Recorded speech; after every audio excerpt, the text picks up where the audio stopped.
Bapak, Ibu, dan saudara sekalian, ada shalom untuk kita semua hari ini. Damai sejahtera di sini, damai sejahtera di antara semua kita, ya, yang hidup hari ini dan menikmati segala kebaikan Tuhan. Merdeka dari ketakutan adalah topik kita hari ini, ya. Kita katakan sama-sama judul khotbah pagi ini, 1, 2, 3, merdeka dari ketakutan. Oke, ayatnya ada di dalam 1 Yohanes 4 ayat 18. Kita baca sama-sama ya Bapak Ibu ya. 1, 2, 3. Di dalam kasih tidak ada ketakutan. Kasih yang sempurna melenyapkan ketakutan. Sebab ketakutan mengandung hukuman. Dan barang siapa takut, ia tidak sempurna di dalam kasih. Ayat ini jelas menjelaskan tentang hal takut. Ya, orang bilang begini sih, siapa sih yang gak pernah takut ya? Normal. Ya, sebetulnya memang normal bagi manusia yang sudah jatuh dalam dosa. Ya, tapi enggak normal buat orang yang di dalam Yesus. Ya, itu sebabnya kita semua hari ini mau mendengar yang enggak normal itu. Yang enggak normal itulah semua kita yang tahu kebenaran ini. Ya. Padahal sebetulnya kita yang normal ya. Yang takut gak normal. Bapak, Ibu, dan saudara sekalian, di dalam kasih tidak ada ketakutan. Dan kalau kita membaca ayat-ayat sebelumnya, ya, dijelaskan di sana bahwa Allah adalah kasih, ya. Dan kita telah percaya dan mengenal kasih itu, ya. Dan kalau disebut bahwa Allah itu kasih, maka kasih itu sempurna. Kasih yang sempurna adalah kasih yang dimiliki hanya oleh Allah. Kasih yang semacam apa? Kasih tanpa syarat. Ya. Dan apapun yang kita buat tidak bisa menghapuskan kasih Allah. Itu kasih tanpa syarat seperti itu. Kapan Yesus mati di atas kayu salib? Waktu kita masih jauh, waktu kita masih berdosa, waktu kita masih tidak layak, kita jauh, kotor, ya, kita najis, kita berdosa. Saudara-saudara, pada waktu itu dia sudah mau mati di atas kayu salib, ya kan? Artinya, ya, andai kata, ini pengandaian saya yang tidak mungkin terjadi. Andai kata, ya, orang melawan kasihnya, menolak kasihnya, kasihnya tetap akan dinyatakan, ya. Dan kasih yang sempurna sebetulnya nggak akan mungkin bisa ditolak, karena itu adalah natur daripada ciptaan Allah yang begitu luar biasa, yaitu manusia, ya. Nah, sekarang kalau kita takut, problemnya apa? Ya, problemnya ini.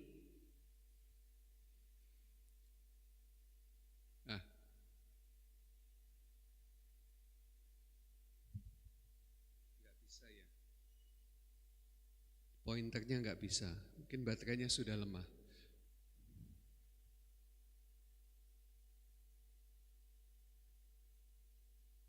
Tolong naik lagi. Nggak bisa ini. Ayat yang sebelumnya. Nah, ini. Barang siapa takut, ia tidak sempurna di dalam kasih. Ya. Bapak, Ibu, dan saudara sekalian, kalau kita takut, berarti kita tidak sempurna di dalam kasih. Ya, caranya supaya kita enggak takut, ya menerima kasih yang sempurna itu. Siapa? Yesus. Ya. Oke, kita lanjutkan ayat yang berikutnya tadi. Sebab Allah memberikan kepada kita bukan roh ketakutan. Amin, Bapak, Ibu. Ya. Melainkan roh yang membangkitkan kekuatan kasih dan ketertiban. Jadi kalau kita di pihak Allah, kita di dalam Yesus, kita di dalam kebenaran firman, sebetulnya enggak ada yang namanya istilahnya takut sih Bapak Ibu. Jadi kalau kita takut, ya tadi kembali kepada ayat yang sebelumnya, kita belum sempurna atau tidak sempurna di dalam kasih. Ayat yang berikutnya, Kejadian 3 ayat yang ke-10. Kejadian 3 ayat 10 mengatakan, ia menjawab, ketika aku mendengar bahwa engkau ada dalam taman ini, aku menjadi takut. Karena aku telanjang, sebab itu aku bersembunyi. Kapan manusia takut? Ketika ia jatuh dalam dosa, ya, dan ia lari dari hadapan Tuhan, ya, dan dia bersembunyi. Pada waktu itulah manusia takut. Dan semua keturunan manusia yang sudah jatuh dalam dosa, semuanya lahir dalam ketakutan. Dunia dianggap sebagai tempat yang gelap, mengerikan, ya, sehingga ketika saya sudah sampaikan, bayi lahir pun menangis, ya. Saudara-saudara, ini sesuatu yang memang kita harus memahami, ya. Jadi kalau hari ini banyak orang-orang yang dicekam dengan ketakutan, ya, takut dengan apa saja, ya, itu hal yang menjadi akibat daripada takut yang pertama ini, Bapak Ibu, ya. Saya menjelaskan takut itu seperti ini. Bisa turun. Takut adalah kondisi emosi jiwa yang tidak nyaman, tertekan, merasa ngeri, ya, karena alasan-alasan berikut. Setan, hantu. Murid-muridnya waktu diombang-ambingkan di tengah danau, ya, dia lihat ada sosok berjalan di atas air, apa yang mereka teriakkan? Itu hantu. Dan mereka ketakutan, Bapak Ibu. Ya, apakah ada di antara kita yang suka ditakut-takuti, gendruwo, sundel bolong? Iya. Saudara-saudara, saya berharap sudah tidak lagi, ya. Itu lewat masa lalu. Saya termasuk orang yang penakut karena saya waktu kecil ya ditakut-takuti. Bahkan sering kalau tidur itu kirap-kirap, ngelindur.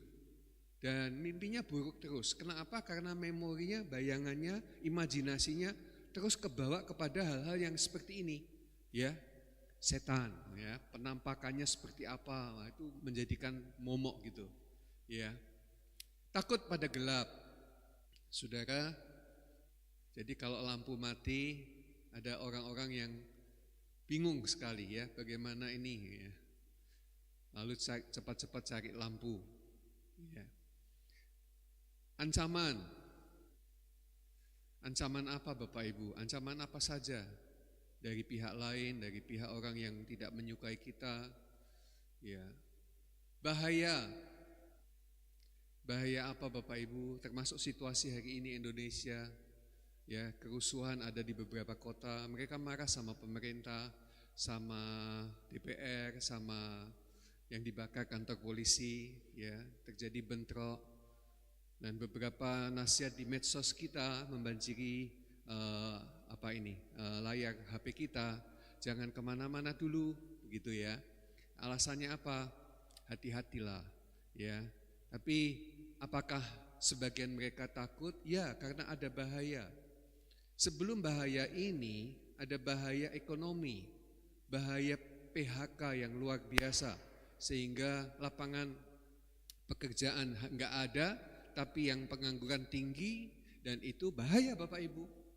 Bisa terjadi kriminal karena penjarahan, ya, itu akar masalahnya seperti itu, kesenjangan sosial dan sebagainya.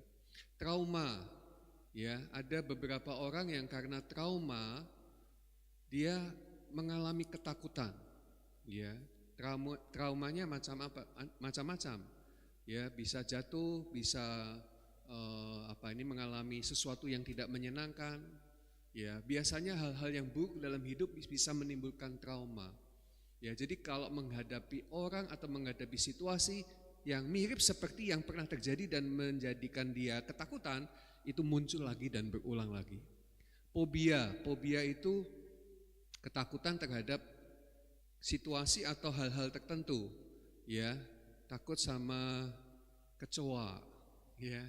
Ibu-ibu sama kecoa takut, tapi sama suami enggak takut, ya. Padahal kecoa dipites aja gampang ya kan. Nah, ada yang fobia dengan ketinggian. Begitu sudah di tinggi, tempat yang tinggi, gak nyaman banget ya. Jadi bisa gemeter atau pingsan malah. Ada yang fobia masuk lift sendirian, bisa fobia. Ya, ada banyak hal. Dan saudara-saudara, saya mengatakan semua yang saya sebut, kondisi takut yang mempengaruhi jiwa, yang menjadikan dirimu tertekan, merasa ngeri, merasa tidak nyaman, bahkan gak bisa tidur. Saya beritahu itu akar masalahnya adalah dosa. Dan ini harus diselesaikan Bapak Ibu. Ya, dan Yesus sudah selesaikan. Nah itu kabar baik yang kita sudah terima ya Bapak Ibu ya. Nah cuman kadang-kadang kan muncul lagi begitu kan. Ya. Next, turunkan. Hanya satu hal yang takut, tapi dalam pengertian yang berbeda. Ya, kita baca. Mazmur 112 ayat 1, 1, 2, 3. Haleluya, berbahagialah orang yang takut akan Tuhan, yang sangat suka kepada segala perintahnya. Kok orang takut berbahagia? Iya, ini takut akan Tuhan artinya apa? Respek, hormat, kagum, ya, terpesona. Ya, kita melihat keindahan Tuhan, kebesaran Tuhan, kemuliaan Tuhan, dan orang menjadi takut bukan karena takut karena kengerian atau karena tekanan, tapi karena ada hati yang berkobar, ada hati yang diangkat, ada hati yang meluap dengan sukacita. Ya, hanya itu saja sih Bapak Ibu. Selebihnya enggak. Ya. Selanjutnya, Matius 10 ayat yang ke-16. Nah, inilah yang disebut ketakutan permanen. Ya, yang seringkali dihadapi orang-orang yang tidak memahami tentang situasi-situasinya. Yesus berkata, lihat, aku mengutus kamu seperti domba ke tengah-tengah serigala. Ini hanya semacam gambaran, ilustrasi ya. Kamu itu domba, tapi di tengah-tengah serigala. Dan Tuhan tuh mengutus kita. Kewargaanmu kan bukan di sini kan? Bukan di dunia ini kan? Tapi kewargaanmu kan di dalam surga. Jadi kalau kamu di sini itu ngapain? Ini ada tugas. Kamu di sini ngapain? Supaya kamu menjadi kabar baik untuk mereka. Ya Bapak Ibu. Nah sekarang bayangkan. Domba berhadapan dengan satu serigala. Kira-kira yang lari ketakutan dombanya atau serigalanya? 1 lawan 1. Ya domba lah. Ya, nah sekarang kalau perkataan Yesus ini bisa dibayangkan, aku mengutus kamu seperti domba 1 di tengah-tengah serigala. Lebih dari menakutkan enggak? Saudara-saudara, itulah situasi kita. Sebab itu hendaklah kamu cerdik seperti ular dan tulus seperti merpati. Tapi yang membuat kita merasa tenang adalah bahwa di dalam konteks ini berkali-kali Tuhan bilang, jangan kamu takut. Nah ini yang membuat hati kita sejuk. Meskipun kita tahu kamu adalah domba di tengah-tengah serigala, kamu punya pembela yang luar biasa. Gembala yang luar biasa. Dan dialah yang menjaga kamu. Dia yang melindungi kamu. Dia yang menyertai kamu. Dan berkata kepadamu dan kepada saya, kepada kita semua, jangan kamu takut. Mari kita baca. Matius 10 ayat yang ke-28. Dan janganlah kamu takut kepada mereka yang dapat membunuh tubuh, tetapi yang tidak berkuasa membunuh jiwa. Takutlah terutama kepada Dia yang berkuasa membinasakan baik jiwa maupun tubuh di dalam neraka. Saudara, hakikatnya Tuhan itu kan kasih. Tapi kadang-kadang orang berpikir, kenapa ya Tuhan harus melawan, murka kepada mereka, orang-orang yang menjadi lawannya. Tidak percaya, memperolok-olok dia, saudara-saudara. Dan dia berkata, jangan engkau membalas kejahatan dengan kejahatan. Dia berkata bahwa dia adalah yang akan menyelesaikan. Kamu gak perlu menuntut balas dari mereka. Jadi sebetulnya ini yang memang kadang orang tidak bisa pahami. Kalau kamu merasa terancam, ditakut-takuti atau memang betul-betul takut, duduk diam saja. Jangan melakukan apapun. Izinkan dia yang bergerak, dia yang bertindak. Saya tiba-tiba diingatkan aja bahwa saya pernah melihat video seorang yang mualaf dari Kristen, katanya sih dia belajar Alkitab, kemudian pindah kepada agama sebelah, dan dia dengan terang-terangan membuat video. Nah, video ini menjadi viral, dan di pihak orang Kristen diam. Ceritanya adalah di video itu adalah dia pegang Alkitab dan menantang, Tuhan untuk mematikan dia, membunuh dia. Dan kemudian dia kentutin itu Alkitab. Dan dia ambil video itu. Saudara-saudara mungkin tahu. Dan tidak dalam tempo 1 bulan. Orang itu sakit dan meninggal. Padahal masih muda Bapak Ibu. Masih ada lagi yang khotbah bilang, kalau Tuhan itu betul hidup, biar dia membunuh saya sekarang ini. Dan kamu adalah saksi-saksinya. Jika Tuhan melakukannya untuk aku, kamu percaya sama dia. Saudara nantang seperti itu. Gimana? Orang Kristen diam? Tidak ada pembelaan? Dan kamu tahu, itu yang Tuhan mau sih. Biarlah semua orang berperkara kepada aku. Dan lihatlah, takutlah kepada Dia yang berkuasa membinasakan baik jiwa maupun tubuh.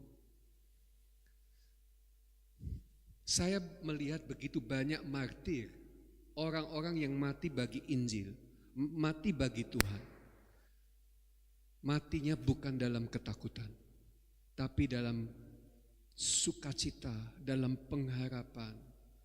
Seolah-olah mereka itu betul-betul rela menyerahkan tubuhnya untuk ini ekstrim ya Bapak Ibu ya. Tapi jujur 11 rasul semuanya mati syahid.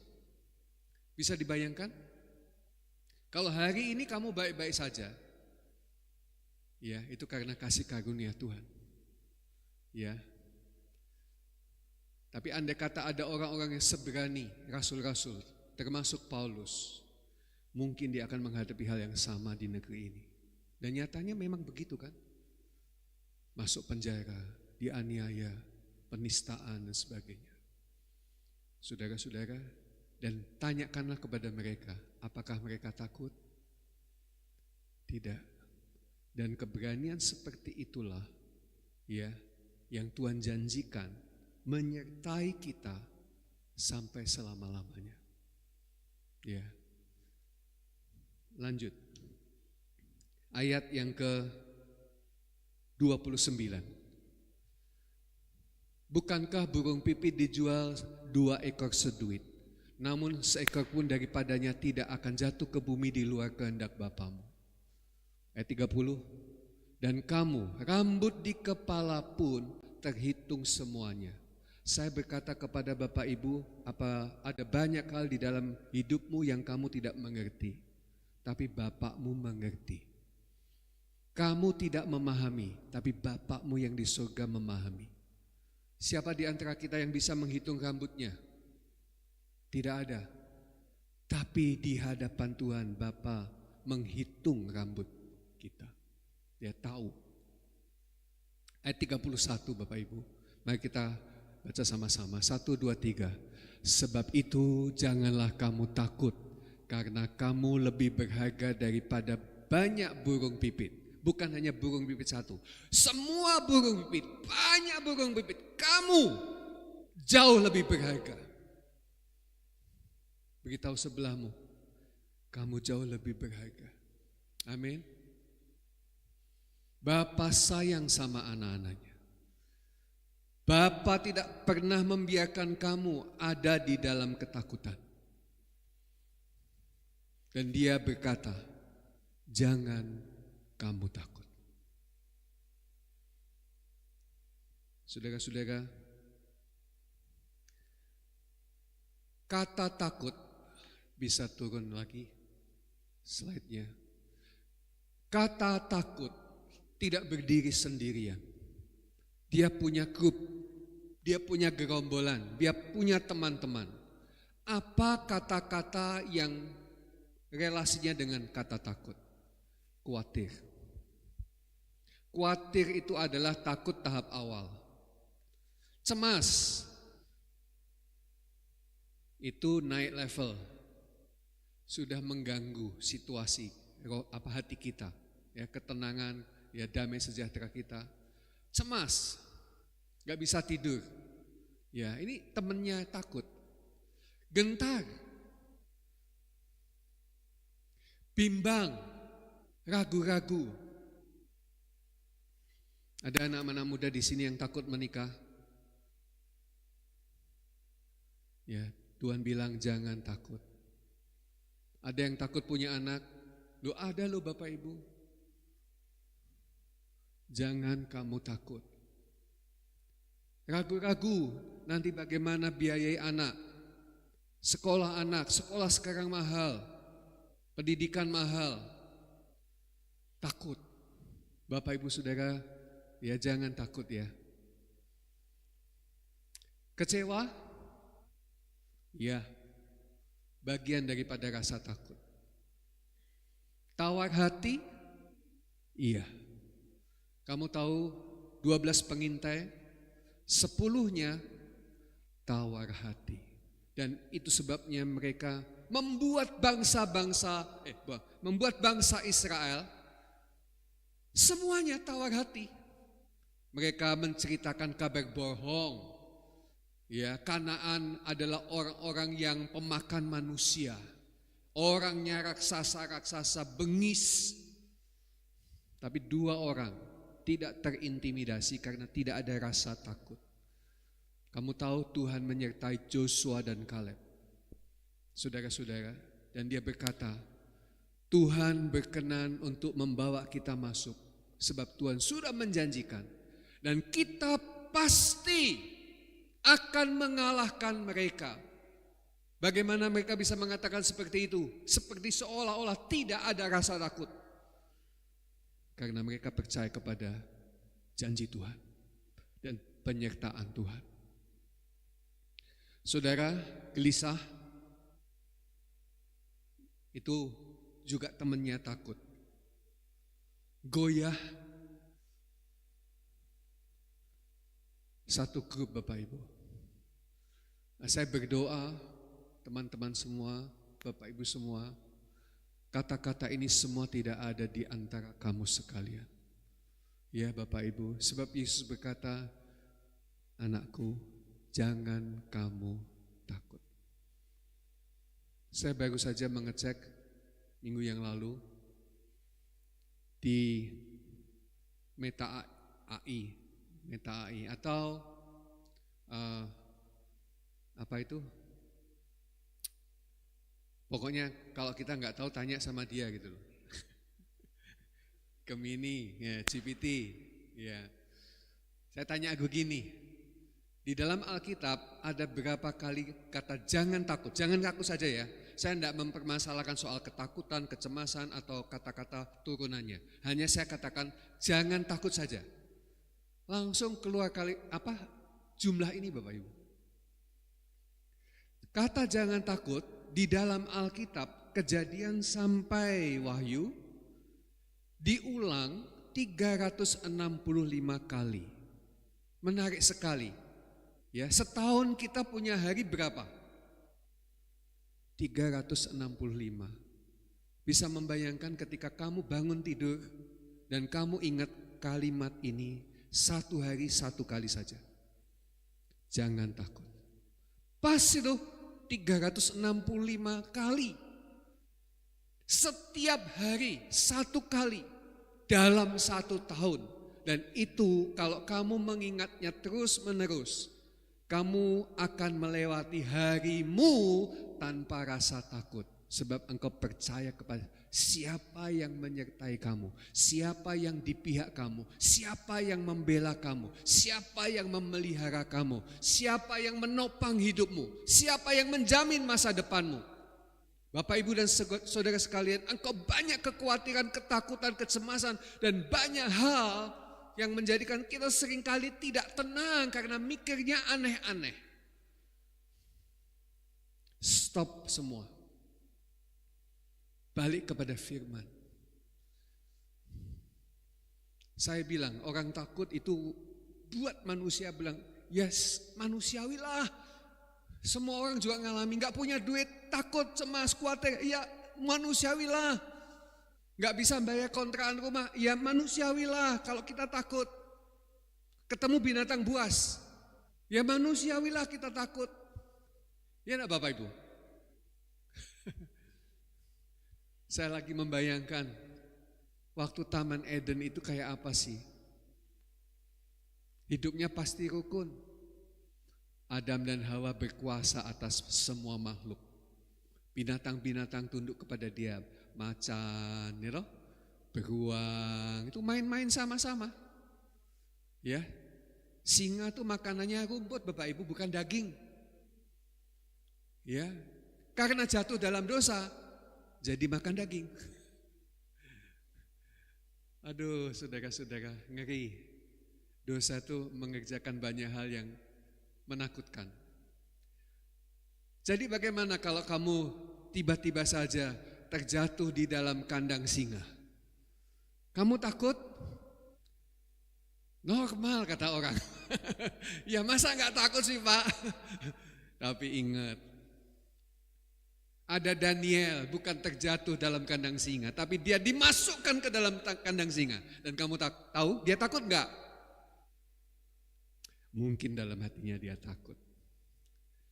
Tapi dia berkata, Tuhan, aku siap. Ya, dia melihat singa-singa lagi berdoa, gitu. Kamu nggak tahu ya berdoanya apa. Mungkin mereka berdoa, Tuhan terima kasih buat makanan ini, gitu kan. Tapi ternyata Tuhan membungkamkan semua mulut-mulut itu. Dan kesaksian terjadi. Pernah lihat yang seperti itu di video? Wah itu kan zaman dulu Pak, Daniel Pak. Ada kok, cek aja di YouTube. Ya, karena singanya adalah singa jadi-jadian. Singa sirkus, oh enggak. Tapi saya berkata kepada saudara, andai kata engkau mengalami hal-hal yang seperti itu, percayalah Tuhan akan melindungimu. Tuhan akan menjagamu. Ya, 365 setiap hari satu saja dan berkata, jangan takut. Yes, itu. Lanjut.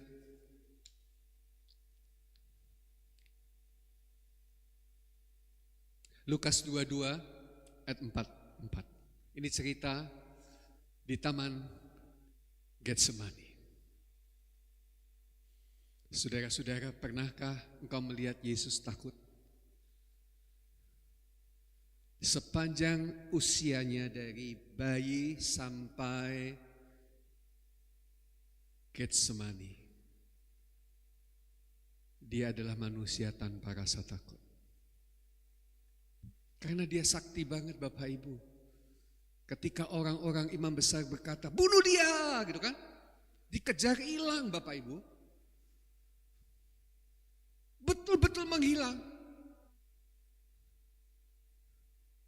Gak bisa tuh orang tangkap Yesus, gak bisa. Nah, kapan Yesus ditangkap? Waktu ia menyerahkan diri. Cek itu Alkitab. Waktu dia menyerahkan diri, ini aku. Saudara, orang-orang yang bersama Yudas Iskariot, prajurit Romawi itu berkata, ini aku, mereka jatuh semua Bapak Ibu. Tradisi menceritakan itu, mereka bangkit lagi dan Yesus ulang lagi, siapa yang kamu cari? Ini aku, jatuh lagi Bapak Ibu. Bangun lagi, siapa yang kamu cari? Ini aku, jatuh lagi Bapak Ibu. Baru ketiga kali dia bangun, mereka bangun, Tuhan bilang, silakan. Yesus menyerahkan diri. Saudara-saudara, kita baca Lukas 22 ayat 44. Ini Yesus loh Bapak Ibu, bukan kita. Makanya saya ajak kita baca supaya kita mengerti.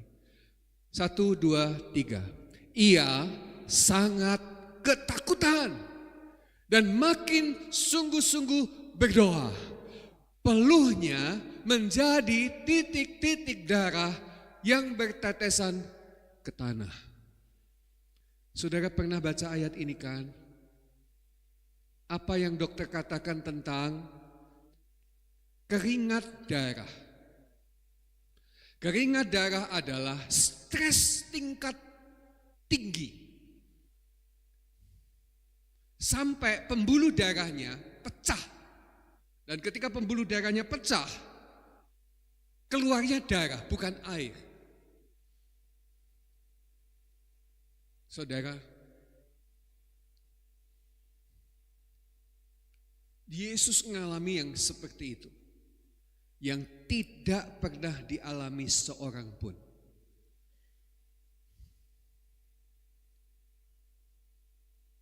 Apa maknanya buat kita Bapak Ibu? Kamu belum pernah mengalami seperti yang Yesus alami. Mengapa Yesus ketakutan? Karena cawan. Dia harus minum cawan. Cawan apa itu? Cawan murka Allah atas dosa. Dan dia harus minum. Dia pernah berdoa sebelum dia dalam keadaan seperti ini. Ya, dia berkata, Bapa, kalau boleh lalukan cawan ini daripadaku. Tetapi bukan kehendakku, tetapi kehendakmu terjadi atasku. Dan Bapa tidak ada negosiasi. Kamu harus minum cawan ini.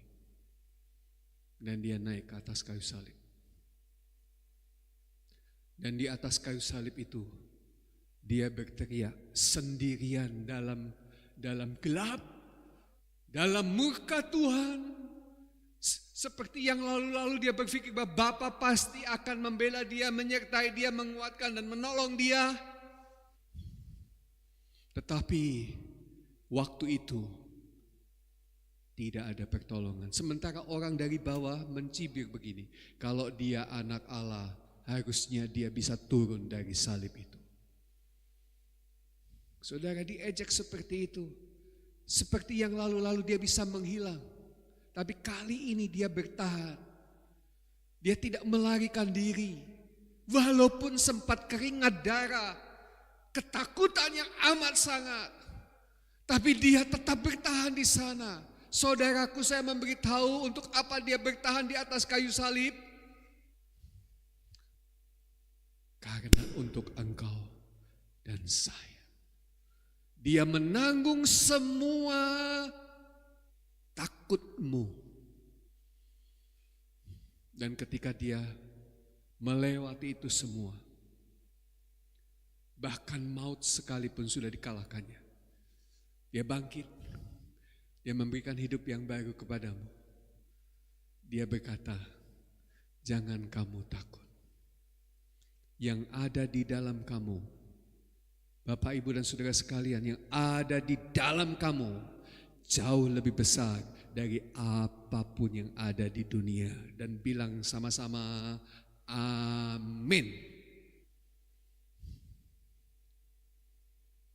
Jangan takut Bapak Ibu. Kamu diintimidasi oleh apapun juga. Pikiran-pikiran yang negatif, pikiran-pikiran yang jahat, imajinasi yang jalan gak karuan, gak kontrol, gak bisa dikendalikan. Saudara stop dalam nama Yesus. Dan ketika engkau berpaling kepada kasih karunia Allah, kepada kasih yang sempurna, lihat, kamu hilang rasa takut itu. Salah satu ketakutan saya yang dulu, kalau saya gak terima Yesus, itu berat Bapak Ibu. Apa? Takut mati. Saya pergi orang mati aja, takut. Bayangannya gini, gimana ya rasanya di dalam peti? Gimana ya kalau di kuburan itu ditutupi tanah kayak gitu? Apa enggak sesek? Anak-anak pikir seperti itu. Ya, begitu tahu lihat rumah duka, peti mati, langsung drodok. Malam pulang, malam tidur, mimpi buruk. Seperti itu. Ada banyak orang yang di bawah sadarnya punya rekaman-rekaman seperti itu, sehingga sampai hari ini mungkin kalau mimpi nggak pernah bagus, mimpinya mesti hal-hal yang kayak gitu. Bapak Ibu dan saudara sekalian, saya kasih tahu, ayo terima kasih karunia Tuhan, kemurahan Yesus yang sudah diselesaikan di atas kayu salib, yang menanggung semua kutuk dan ketakutan kita. Dan hari ini memberikan roh kepada kamu, bukan roh ketakutan, tapi roh yang membangkitkan. Roh keberanian untuk menjalani kehidupan ini. Bahkan saya berkata di tengah-tengah kesulitan sekalipun, roh itu akan memegang kamu, mendampingi kamu, menyertai kamu, sedemikian kamu. Meskipun dalam keadaan sulit, tetap bisa tersenyum. Karena apa? Kamu tahu siapa yang menyertai kamu. Saya minta maaf ya, saya berharap ini betul-betul saudara bisa fahami dalam kebenaran kasih karunia Tuhan. Istri saya kemarin berkata begini kepada saya, banyak orang merindukan mujizat Tuhan, tapi lupa kepada penyertaan Tuhan. Mana yang jauh lebih penting? Pertolongan Tuhan, mujizat Tuhan, atau penyertaannya? Lalu tiba-tiba pikiran saya diingatkan kepada satu hal yang Paulus alami di dalam 2 Korintus yang disebut duri dalam daging. Paulus punya duri dalam daging. Saya cek apa yang dimaksud duri dalam daging. Kemungkinan Paulus punya sakit mata, ya, dan juga semacam migrain. Mungkin ada hubungannya antara syaraf mata dan migrainnya dia. Nah, dia berkata ini betul-betul mengganggu, dan dia sudah berdoa kepada Bapa 3 kali supaya iblis mundur, karena sakit ya seperti itu bukan datang dari Tuhan. Dia minta kepada Tuhan. Bayangkan seorang rasul dipakai Tuhan untuk mujizat, kesembuhan, bahkan membangkitkan orang mati, Bapak Ibu. Layak enggak untuk mendapat pertolongan supaya dia sembuh matanya dan mungkin bisa melakukan segala sesuatu lebih baik lagi dan tidak seringkali sakit kepala, Bapak Ibu? Layak. Tapi apa jawab Tuhan? Cukuplah kasih karuniaku kepadamu. Di dalam kelemahanlah kuasaku menjadi sempurna. Sampai di sini Bapak Ibu, saya tiba-tiba menyadari bahwa penyertaan Tuhan jauh lebih penting daripada sekedar mujizat. Stand up comedian yang cacat yang saya pernah ceritakan Halimas itu, ya, dia minta kesembuhan, bisa normal, bisa ngomong dengan baik, bisa normal lagi. Ayat itu juga muncul. Tuhan berbicara, cukuplah kasih karunia. Dia bilang apa? Gak cukup Tuhan. Aku mau mujizatmu, aku percaya engkau sanggup. Tidak ada yang mustahil bagi engkau. Tidak ada yang mustahil bagi aku yang percaya kepadamu. Tunjukkan kuasamu. Saudara-saudara, dia ngotot banget Bapak Ibu untuk sembuh Dan saya pikir itu iman yang luar biasa. Tapi kesembuhan tidak terjadi. Apakah ada orang-orang yang kecewa karena jawaban Tuhan seperti itu? Cukuplah kasih karuniaku. Justru di dalam kelemahanmu, kuasaku menjadi sempurna. Dan itulah target Tuhan buat kehidupanmu. Dan orang-orang percaya nanti akan melihat bahwa kesusahan, penderitaan, kesulitan, kesukaran bukan lagi menjadi masalah. Selama Yesus menyertai kamu dan kamu tahu Dia ada bersamamu, kamu akan tetap tenang. Karena dalam kelemahanmu kuasanya makin nyata dahsyat. Dan orang ngomong begini, kamu kok iso ya? Kamu ndak duit-duit tapi selalu mengucap syukur. Kamu kok iso sih hidupmu susah kayak gitu? Kok tetap bergembira? Lalu muncul jawaban yang orang lain tidak bisa memahami. Ini semua karena kebaikan Tuhan dalam hidupku. Kalau saya masih bisa nafas, karena kalau kamu tidak bisa nafas Bapak Ibu, semua yang kamu doakan, kamu pikirkan, kamu harapkan, kamu minta itu gak ada artinya. Kalau aku bisa nafas hari ini, itu adalah karena anugerah Tuhan. Kalau aku bisa menjalani hidup dengan sehat hari ini, itu karena anugerah Tuhan. Bapak Ibu, dengar. Ini bagian yang terakhir. Jangan takut. Yesus sudah menanggung semua ketakutanmu di Taman Getsemani. Dia berpeluh darah, sangat ketakutan. Dan berkata, Bapa, tolong lalukan cawan ini. Tapi bukan kehendakku, tapi kehendakmu. Dan kehendak Dia sudah diselesaikan. Hari ini kamu tinggal terima aja sih Bapak Ibu. Jangan kamu takut. Dan aku juga berkata kepada jiwaku, hai Yakub, jangan kamu takut. Beritahu kepada jiwamu, ngomong oleh mulutmu, beritahu dirimu, jangan kamu takut. Tuhan bersamamu, Tuhan menyertaimu. Amin. Tim musik bisa maju ke depan.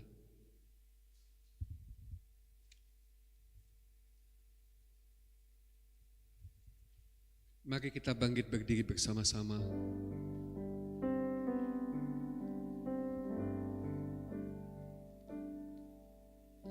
Bisa tampilkan lagunya. Ya, betul. Tak usah ku takut, Yesus menjagaku. Tak usah ku bimbang, Yesus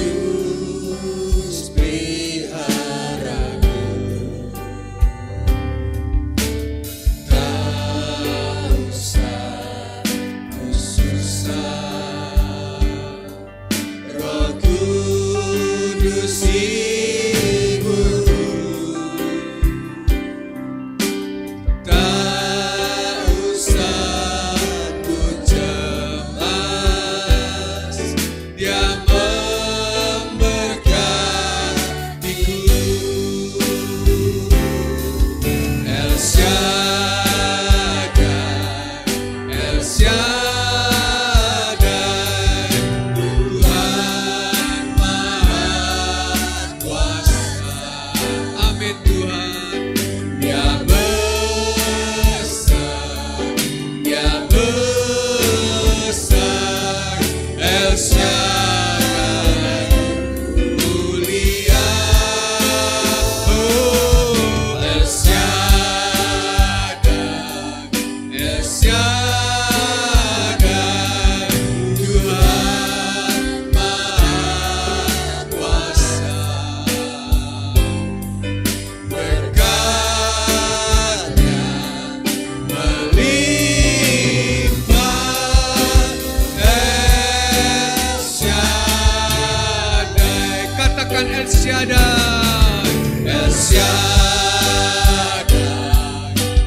berkatnya melimpah.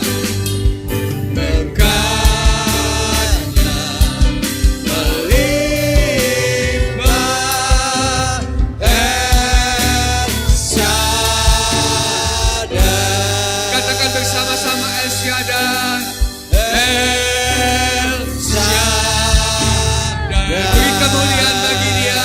Haleluya, kami percaya Engkau Maha Kuasa. Terima kasih Tuhan, Engkau di pihak kami, menyertai kami sampai selama-lamanya. Jemaat, baiklah engkau pulang dan menikmati hari-hari yang Tuhan sediakan. Berharaplah, nikmatilah segala kemurahan dan kebaikannya. Tetapi jauh di atas semuanya yang kau pikirkan dan doakan, penyertaannya. Dia selalu bersama dengan kamu, melewati situasi apapun juga. Terimalah kebenaranmu. Yesus menyertaimu dan tidak pernah meninggalkan engkau sampai selama-lamanya.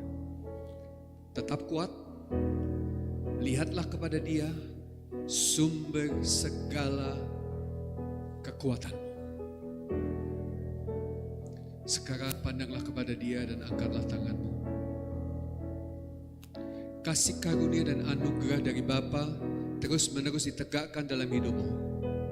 Kebaikan, kemurahan, kesetiaan Tuhan Yesus Kristus mengikuti engkau kemanapun engkau pergi.